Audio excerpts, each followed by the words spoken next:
السلام عليكم، ازيكم يا جماعه؟ عاملين ايه؟ يا رب تكونوا باحسن حال. النهارده هنعمل مع بعض فخده ضاني، هنتبلها بتتبيله حلوه جدا ان شاء الله تعجبكم. تعالوا نخش بقى في المقادير كده على طول. اول حاجه انا معايا بهارات مشكله، الموجود عندك حطيه، ولو مش موجود حاجه مفيش اي مشكله. معايا معلقه من البهارات، 7 بهارات مشكله، ومعايا نص معلقه من الكركم، ومعايا كمان معلقه صغيره من الفلفل الاسود، ومعايا نص معلقه من الزعتر، ومعلقه بهارات لحمه، ورشه صغيره من الجنزبيل، وشطه يعني، وربع معلقه كده شطه، لو حابه تزودي مفيش اي مشكله، ومعلقه صغيره ملح. البهارات الخشنه ديت انا هحطها مع الفخده وهي بتستوي، بس مش هحطها دلوقتي. عود قرفه، ورقتين لورا، كام ورقه كده من كام واحده من الحبهان، وكام واحده من القرنفل. ماشي.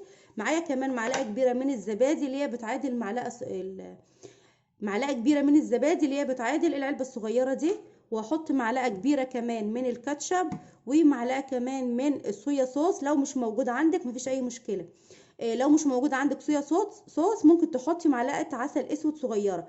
لو مش موجوده عندك الكاتشب ممكن تحطي معلقه صلصه، ومعاها معلقه خل، ومعاها كمان نص معلقه سكر، هيعادل الكاتشب، وهيبقى كده عملتي اللي انت عايزاه. ومعايا كمان ربع كوبايه من الزيت. طبعا مع المقادير التوابل ديت هنحط معلقه كبيره من البصل البودر. وكده كده الثوم احنا هنحشي بيه الفخده بتاعتنا. فانا ما عنديش بصل بودر، فجبت بصلايه صغيره وبشرتها بالشكل ده، ورشت عليها شويه ملح، وسبتها هي لحد ما نزلت ميتها زي ما احنا شايفين اهو. شايفين دي الميه اللي منزلاها اهي. هحاول اعصر تاني كده اشوفها هتنزل حاجه تاني ولا لا، وكده هيبقى كفايه قوي عليا اهو. طبعا ما يفضلش ان احنا نحط التفل ده في التتبيله، لان هيبقى شكله مش حلو. دلوقتي هنضيف معانا معلقه كبيره من الكاتشب. بسم الله الرحمن الرحيم.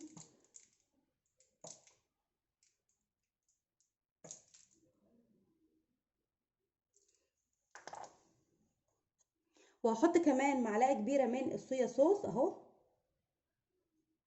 عايزه اقول لكم الصويا صوص بيدي طعم حلو قوي للحوم والفراخ كمان.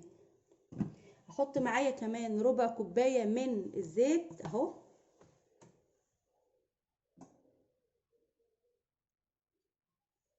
الزيت هيطري لي اللحمه بتاعتي.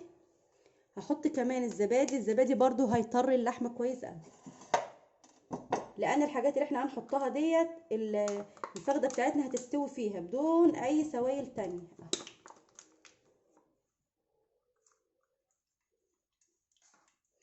هنزل بالبهارات بتاعتي اللي هي، هخلي طبعا البهارات اللي هي الصحيحه اهو. كل البهارات اللي معايا ديت اهي.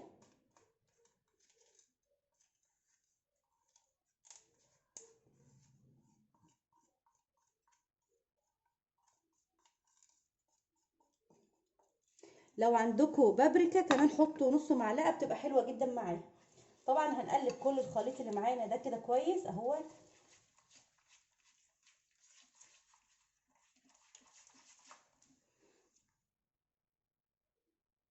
دلوقتي التتبيله بتاعتنا جاهزه اهيت، شايفين ما شاء الله هتبقى كميه حلوه اهي. هنجيب الفخده بتاعتنا وهنحاول ننغصها كده بالسكينه. دلوقتي ادي الفخده بتاعتنا زي ما شفنا كده، انا مسكتها كده بالسكينه اهي. نغزتها في كل حته، خليت كل حته فيها من الجنب ومن ورا ومن كل حاجه اهو. طبعا الجزار اداني الفخده واداني كمان حتتين معاها، كانوا من نفس القطعيه يعني، بس انا هحطهم تحت الفخده، هتبلهم برضو مع الفخده اهو.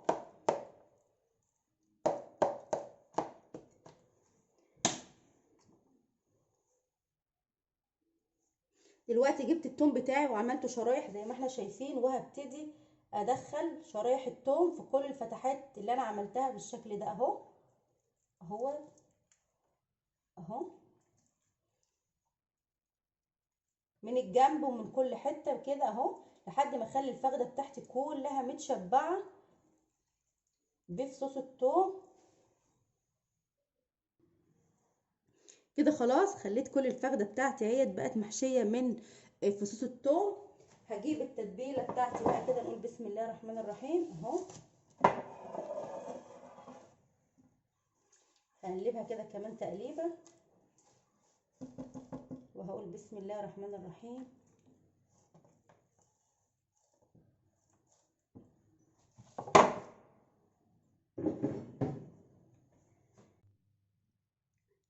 دلوقتي الفخده بتاعت التتبيله زي ما احنا شايفين دعكتها كويس قوي وخليت كل التتبيله تخش جواها وفي كل اللحمه بتاعها.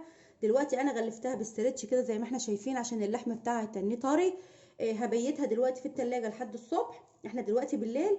هبيتها لحد الصبح عشان تشبع في التتبيله، وكل ما تتبل اكتر كل ما بتغيبش في السوى. ويستحسن ما تحطهاش في حاجه المونيا، الحاجه الالمونيا بتتفاعل مع الاكل، فبلاش الالمونيا، وحطيها في حاجه يا ازاز يا اما في حاجه بلاستيك. خلاص دلوقتي هدخلها التلاجة وهبيتها لحد تاني. دلوقتي زي ما احنا شايفين الفخده بتاعتنا اتبلت اهي، بصوا ما شاء الله عليها. طبعا انا جبت لها شويه من الخضار، ده اختياري، لو مش حابه خلاص ممكن تحطي الفخده تنشوي من غير اي حاجه. انا جبت بس قرن فلفل ده حامي، ومعايا بصلايه وبطاطسايه كده، وكمان طماطميه صغيره. الخضار ده اختياري. طبعا زي ما قلت لكم البهارات اللي فاضله مننا من التتبيله اهي، عود قرفه صحيح، وكم واحده من الحبهان، وكم ورقه كده من اللور اهو. دلوقتي هنجيب ورقه كبيره من الفويل عشان نحط عليها ورقه كمان من الزبده اهي. جبت كده ورقتين من الفويل وحطيتهم اهو عشان اكبر المساحه شويه، وهجيب كمان ورقتين من الزبده. الكاميرا اللي احنا هنعملها ديت هي اللي هتخلي الفخده بتاعتنا تستوي بسرعه. دلوقتي كان جبت كمان ورقه من الزبده اهي، هثبتها بس كده عشان ما تجريش اهي. وهبتدي احط البهارات الصحيحه بتاعتي كده اهيت. يا ريت لو ادوس شويه على الحبهان بحيث ان هو يطلع البذور اللي فيه دي اهي، شايفينها؟ شايفين البذور دي اهي بتطلع ريحه حلوه قوي. بصوا كمان اهي، بس كده اهو. هبتدي كمان احط الخضار بتاعي اهو من تحت كده، اللي هحط عليه الفخده بتاعتي اهو. وزي ما قلت لكم الخضار ده اختياري، بس طبعا بيشرب من التتبيله وبيبقى طعمه حلو جدا.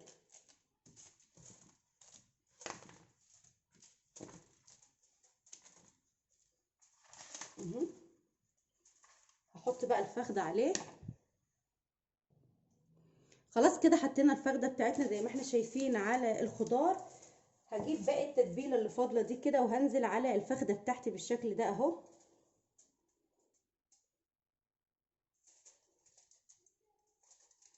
كل حاجه كده انزلها اهوت.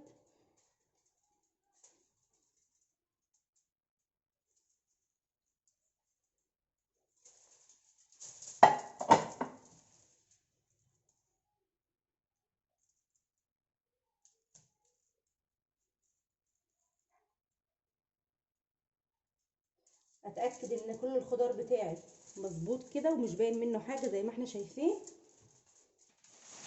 هبتدي بقى اجيب ورقه زبده كمان، الحركه دي مهمه جدا عشان خاطر نخمر الفخده بتاعتنا وتستوي معانا بكل سهوله. هنقول بسم الله الرحمن الرحيم ونبتدي نقفل على الفخده بتاعتنا كويس قوي اهي.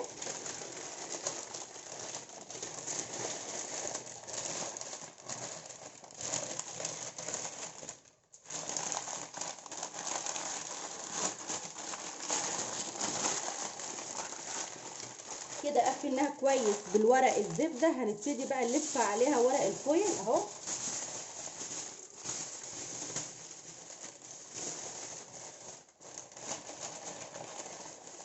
الحركه دي مهمه جدا عشان تستوي معانا وتبقى طالعه زي الزبده، يعني حركه التقفيل ديت مهمه جدا جدا اهو.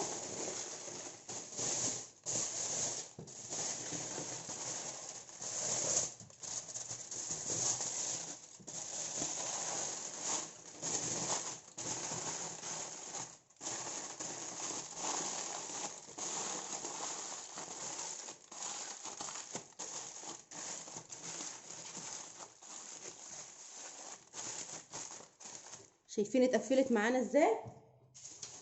هجيب كمان ورقه فويل اهي عشان اتاكد انها متقفله كويس قوي من تحت ومن فوق.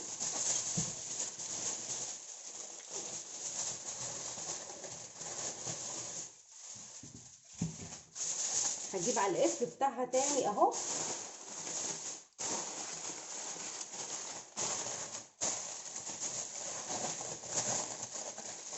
ما تبخليش عليها بورق الفويل، عشان خاطر ديت هيخليها تستوي معاكي. لو قللتي ورق الزبده وورق الفويل هتبصي تلاقيها بخرت كل حاجه فيها ونشفت معاكي وما استوتش كويس قوي. لكن كده ان شاء الله هتستوي بالتتبيله بتاعتها بدون ميه وبدون اي حاجه. طبعا انا مولعه الفرن على درجه حراره عاليه اهو. اتاكد ان الورقه مش مقطوعه وان ما فيهاش اي حاجه تخلي هوا ولا تطلع هوا. هجيب الصاج اهو، اي صاج عندي بقى اهوت، واقول بسم الله الرحمن الرحيم اهو. بصوا اهي، هدخلها الفرن تقعد معايا من ساعه وربع لساعه ونص على حسب فرنك على درجه حراره عاليه. دلوقتي زي ما احنا شايفين البصل بتاعي ابتدى لونه يبقى شفاف اهو. ما ادوس عليه قوي في التحمير عشان مش عايزاه طعمه يغير. هنزل بالبهارات بتاعتي كده، هنقول بسم الله الرحمن الرحيم كلها اهي.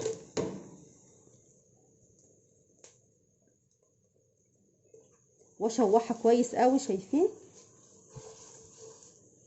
طبعا اللون ده اللي واخداه من بهارات الفراخ. انا لسه ما حطيتش لا كركم ولا كاري ولا الكلام ده. عندك كركم ماشي، عندك كاري ماشي، الموجود برضو حط منه. طبعا هنزل بمعلقه من الكركم او الكاري اللي موجود اهو. بسم الله، معلقه كبيره كده اهو.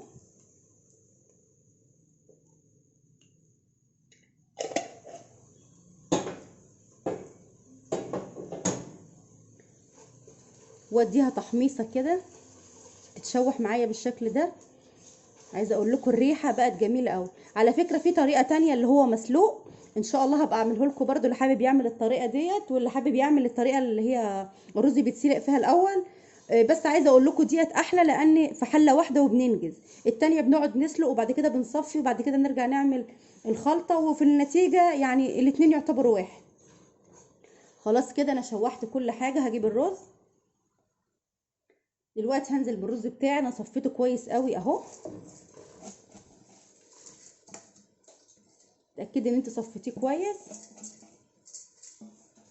طبعا ده الرز البسمتي اللي هو الاصفر مش الابيض اهو. هشوح بقى كويس الرز بتاعي مع البهارات. يا سلام على الريحه. بصوا يعني لسه ما استواش ولا اي حاجه، الريحه حلوه جدا جدا. انا هضيف كمان ليمونايه اللي هي الليمون الناشف اللومي ده.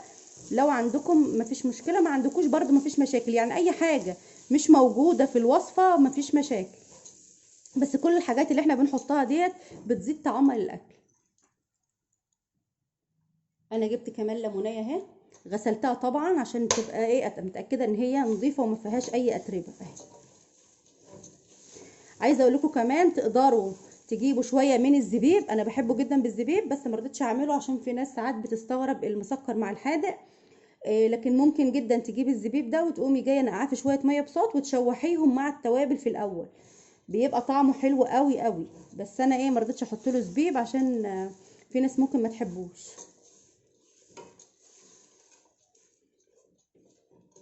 وممكن في الاخر برضو نشوح شويه من المكسرات وشويه من الزبيب بمعلقه سمنه بلدي كده ونحطه على الوش. خلاص كده الرز بتاعي اتشوح اهو، واللون بتاعه كده كمان جميل. لو انا حاسه ان اللون فاتح اقدر اضيف له شويه كركم او كاري تاني اهو.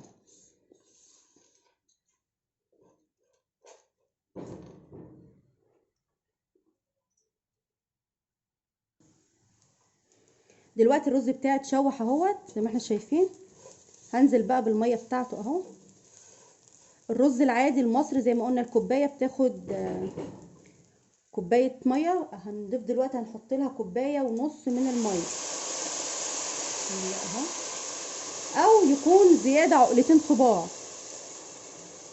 بسم الله.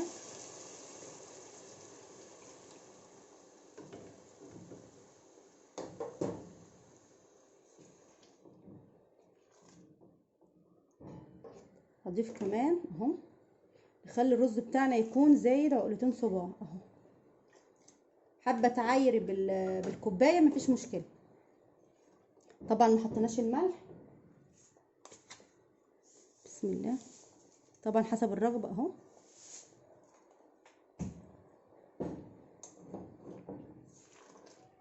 هسيبه على نار عاليه لحد ما يتشرب وبعد كده اوطي عليه النار.